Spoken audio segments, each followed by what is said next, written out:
সর্বশ্রেষ্ঠ হল সুবহানাল্লাহি বিহামদিহি সুবহানাল্লাহিল আযীম, এ দুটি বাক্য। সুবহানাল্লাহ। রাসূল সাল্লাল্লাহু আলাইহি সাল্লাম আরও বলেছেন, তোমাদের সব দিন অপেক্ষা জুমার দিনটাই হলো শ্রেষ্ঠ।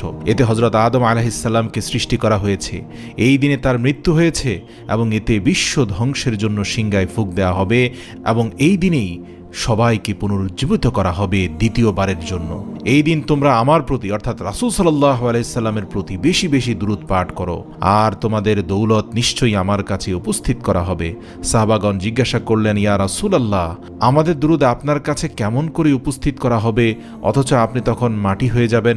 রাসূল সাল্লাল্লাহু আলাইহি সাল্লাম উত্তরে বললেন, আল্লাহ তাআলা নবীদের শরীর জমিনের জন্য হারাম করে দিয়েছেন, জমিন চাইলেও নবীদের শরীর ধ্বংস করতে পারে না। সুবহানাল্লাহ।